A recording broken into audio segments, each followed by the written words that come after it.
Hey everybody, welcome to a brand new episode of Fright Fridays. And today on the channel we are talking about the 1983 film Christine. So I hope you'll stick around and enjoy that. I actually wrote notes, reviewed this, and recorded a video back on the 27th of October, which was going to be a Cult Movie Tuesday review. But for some reason, when I was recording it, thought I still had another week or something after to do like a Halloween special. And then after I recorded it, I was like, oh wait, Halloween's like Monday. So I had to scrap the review, and so I'm just getting around to it now. So sorry about that mix up and for the delay, but today we are going to be talking about this film. I really like this movie, and so I'm going to be giving you my thoughts on it. I will talk about production notes, cast, critical reception, home video releases, and stuff like that. So I hope you stick around. Thanks everyone who has subscribed, liked, commented, followed me over on Instagram at Night Owl Video, and for all that, thank you. I appreciate the support. So today, it was what is it? It's like a week and a half late, but I'm giving you my review on Christine.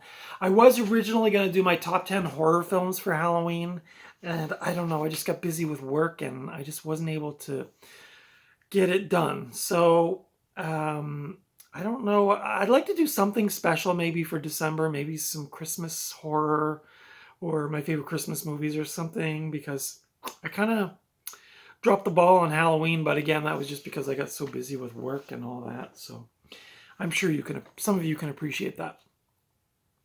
Today we're talking about the 1983 supernatural horror film Christine, directed by John Carpenter. This is based on a Stephen King novel of the same name, and the novel actually came out, I think, like not long before the movie came out. So it was in the same year, 83, that the novel was first published and the film came out. The movie stars Keith Gordon in the lead role as I didn't write his name down. I didn't write his name down. But anyway, Keith Gordon in the lead role.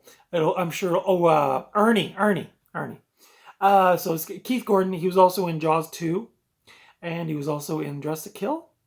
I don't remember. It's been a few years since I saw Dress to Kill, so I can't really remember, but I do remember from Jaws 2.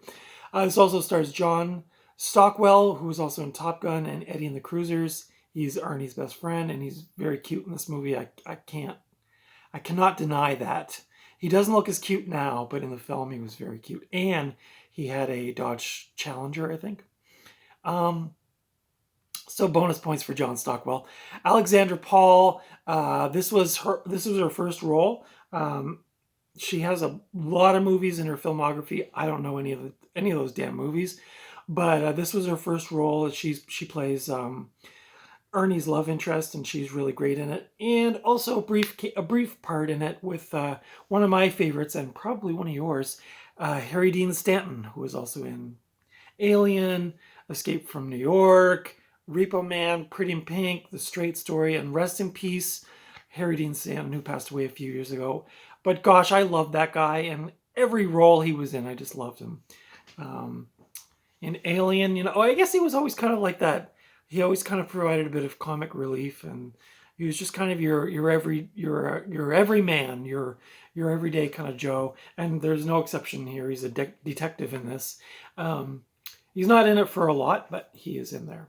So, the synopsis for Christine. Unpopular nerd Ernie Cunningham, played by Keith Gordon, as we mentioned, buys a 1958 Plymouth Fury, which he names Christine. Well, that's not actually true. It already came named, but anyway, I'll forgive whoever wrote this synopsis. Ernie develops an unhealthy obsession with the car to the alarm of his jock friend, Dennis Gilder, played by John Stockwell. After bully Buddy Repperton, played by William Ostrander, and he was so good. I'm going to talk about him in a minute, but he was so good in this movie. After Buddy Repperton defaces Christine, the auto restores itself to perfect condition and begins... Well, maybe I won't ruin it for you. Yeah. The car can regenerate itself, and then some things happen. So I won't ruin the end for you in case you haven't seen it, because it is a great movie. Yeah, so I'll just leave it at that.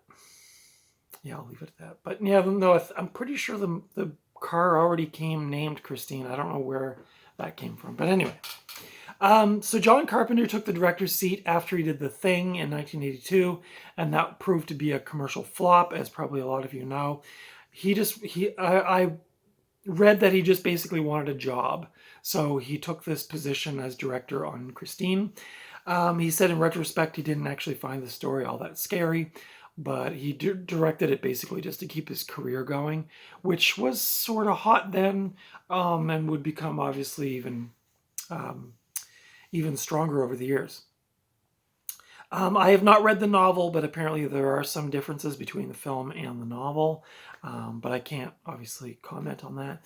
Columbia Pictures originally wanted Brooke Shields and Scott Baio in the lead roles, but the filmmakers said, and I assume that's John Carpenter, said no. Kevin Bacon tried out for the film, but he left before production started to star in another hit film, Footloose. Probably a good thing for him because that really launched his career. But yeah, he did try out for this. But I tried to imagine this film with Brooke Shields and Scott Baio. Some of you may not. Well, some of you probably know Brooke Shields. Scott Baio was in a TV show called Joni Loves Chachi, which was a spin-off of Happy Days. And he was kind of like a pinup guy in the 80s. He was like a cute boy. Not a non-threatening boy, as Lisa Simpson would enjoy. But yeah, so I couldn't imagine the film, but anyway, I'm glad they went with the cast they did because I think it worked. Most of the filming was done in Los Angeles. It began in April of '83, just days after the novel was released. So yeah, I thought I remembered that correctly.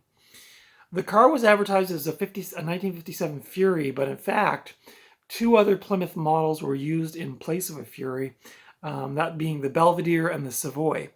Apparently, John Carpenter went around California looking for cars. He bought 24 of these Belvederes and Savoys in various states of disrepair, and 17 of the 24 ended up being used in the film.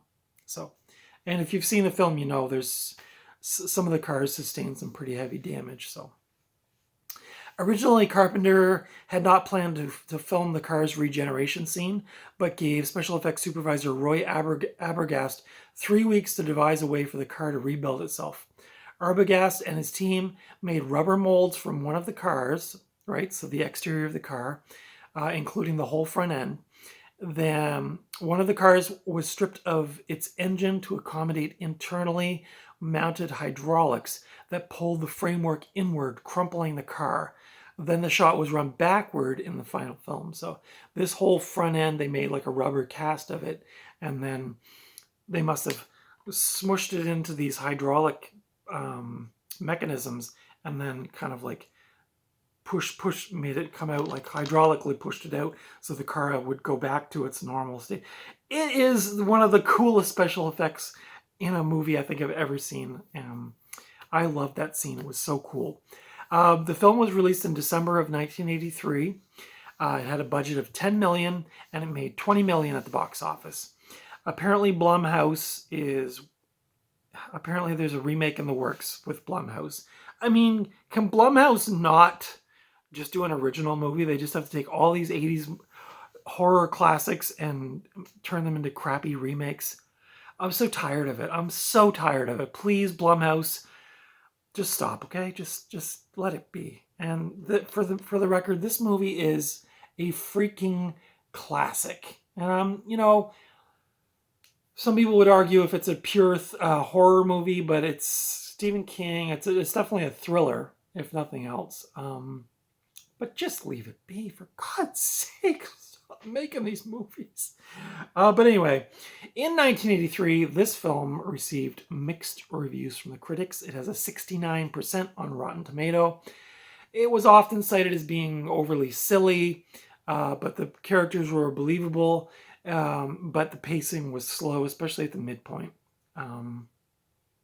Some minor criticisms, I think, and this is why I was going to include this on Cult Movie Tuesdays, because actually when I was reading about this is now considered a cult classic because it kind of got mixed reviews at the time it came out.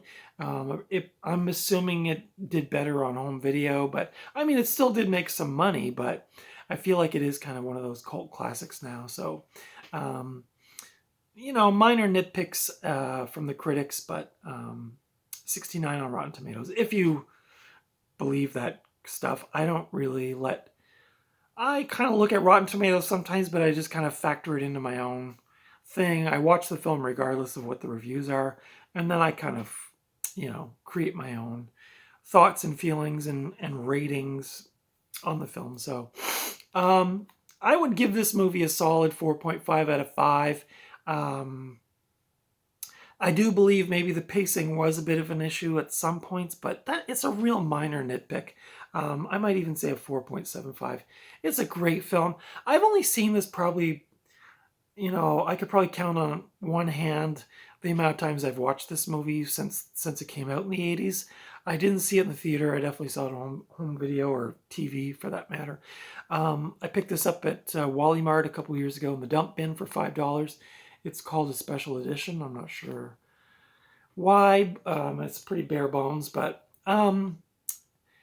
this is one of those movies that always kind of surprises me on a rewatch. Like, I won't watch it for several years, and then I'll watch it, and maybe like a decade even, and then I'll watch it and I'll go, wow, this movie was great. Kind of like Carrie, or I'm trying to think of some other ones where I don't watch them a lot, but when I do put them on, I'm just like, why don't I watch this more? Although maybe that helps me retain some of the magic. But every time I watch this movie, I'm like, oh man, what a great film.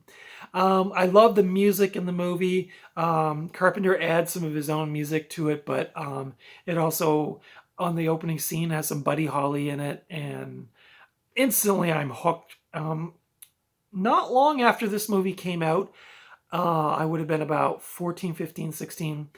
I was obsessed with 50s stuff. So the Ventures and Buddy Holly and some of the Beatles and like real 50s rock and roll stuff, and just the whole kind of culture of it, which I guess is probably normal because each generation kind of looks back on the previous few generations and kind of takes what they want from it. And I feel like when I was really into this stuff, a lot of kids my age were more into 70s stuff. But I was really into like the early Elvis stuff, like the Milk Cow Blues and all that stuff, like the real early country blues kind of stuff. And so when this came out, or when I saw this for the first time as a teenager, it had the cool 50s car, it had a lot of 50s music, and so I was really into this when I first saw this. I just thought it was really cool. Ernie kind of has a 50s look to him if you watch the film.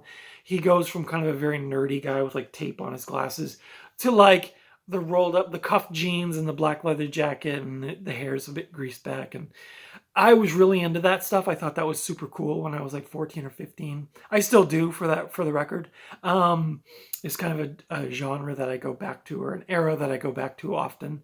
But yeah, this movie has a lot of that stuff in it. Like I said, the special effects of the car after it's been smashed in and it regenerates itself, that special effect is like, it leaves me speechless when I see that effect. You could probably watch just that clip on YouTube if you didn't want to watch the whole movie. I think Arbogast and his team did an amazing job on that special effect. I was so convincing, and the whole time I'm watching it, I'm thinking, how did they do this? Like, it looks so realistic and unbelievable, and like just one of those moments. And again, I'm getting a little older, so things like that were, like the first time I saw Toy Story, I was just like, what is this? Like, how did they do this? So these things really fascinate me, and I'm really happy I have that quality in myself, that I can allow myself to just be really into it and suspend my disbelief and really love the effects and the storytelling and the mystery behind it. Where is the mystery gone in things, right? Let's start putting some mystery back out into the world. This one has lots of mystery in it, so that's probably why I liked it. This edition, like I said, it says special edition at the top. I don't know if you can see that, but As far as extra features, this has a commentary with John Carpenter and Keith Gordon, Arnie. It has filmographies, 20 deleted and alternate scenes, 2 exclusive new featurettes, and previews. So I guess it is a pretty cool little addition. This runs 110 minutes. It is region 1 for you DVD and Blu-ray nerds. This is rated R. It has English, French, Dolby Surround, Portuguese, and Spanish language tracks, subtitles. It's presented in high definition with Dolby Digital Sound.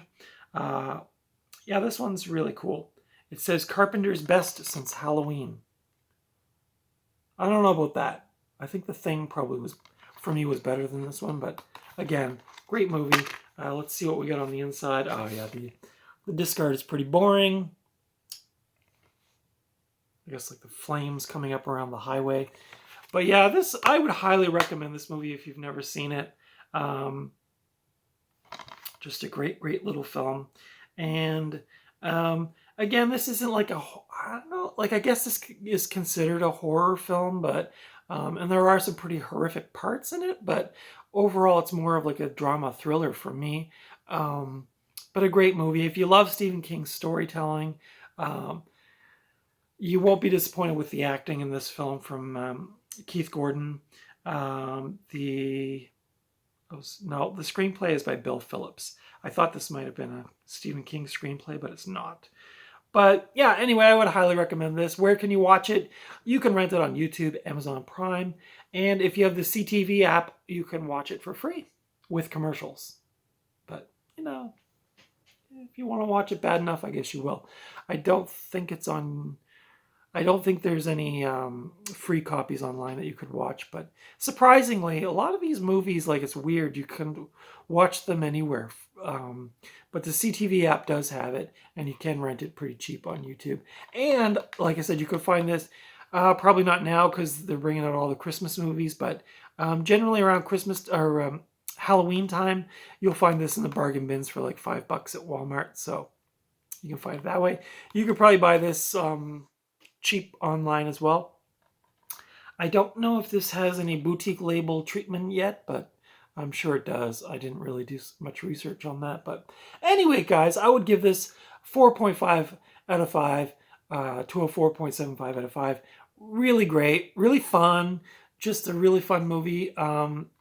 Again, like Keith Gordon is so good in this role. I mean, he starts off as a real nerd, and he's like buys the car, and the car's all beat up, and then over time it's like the car gets cooler and so does he, and he starts like telling off his parents and stuff, and people are like, I don't know what's going on with Arnie, but he's going off the rails. But yeah, really great acting, cool story, got some scares in it, a few scares in it, so if you're out for some scares, probably going to enjoy it. If you like Stephen King, as I mentioned, if you like Stephen King stories, this is pure Stephen King right here. I don't know if you can get much more pure than this. Yeah, highly recommended. So, thank you for watching my review of 1983's Christine, directed by John Carpenter. I have lots more content coming for you. Tomorrow I have a thrifting haul video from that I recorded about a week ago, and I should have some more reviews coming up. Actually, I can give you some hints, or I can give you some. I can just tell you what I'm doing. So, The Changeling, I'm doing with George C. Scott. That's an upcoming review. Cat's Eye is another upcoming review, as well as Dawn of the Dead. Yeah. So I don't know where these will fall into. I'll probably do this one for Cult Movie Tuesday. I shouldn't promise anything because I haven't made up my mind yet, but those are 3 movies that I'm going to be reviewing coming up soon. If those interest you, make sure you subscribe so you can see when they've been posted. Oh yeah, and then I also have this one. I have to. My camera's probably going to go wonky for a minute. Yep. If you guys could see behind the scenes of this setup that I've got going on. Another one that I'm going to review is another John Carpenter, and that's a TV movie called Someone's Watching Me, starring Lauren Hutton and Adrienne Barbeau. So that will be another review coming up really soon. So make sure you stay tuned for those. leave me your comments, what you thought on Christine, if you've seen it, what you thought of it. Give me the thumbs up if you like this video. Consider subscribing if you haven't already. Follow me over on Instagram at Night Owl Video. And like I said, I'll be back tomorrow with a thrifting haul video of some recent pickups. And then stay tuned for this coming week. I am starting a new job this week, so I'm going to do my best to get some content recorded between now and Monday so that I can just pop it out and not have to worry about recording while I'm starting my new job. So things could get a little hectic for a couple of weeks, but I'll do my best to stay consistent. I know I've been a little off the rails lately, but hey, life gets in the way sometimes. So thank you for watching. Until next time, I will see you at the video store or at the thrift store or, just out and about somewhere. It is November the 11th, so be sure to take a few minutes to reflect on those that served in the wars and who died in our world wars and other wars. I normally go to the big ceremony, but I'm trying my best to kind of stay away from large crowds with the uptick in COVID and flu and respiratory virus thing that's going around. So, but I have thought, spent some time thinking about our veterans today.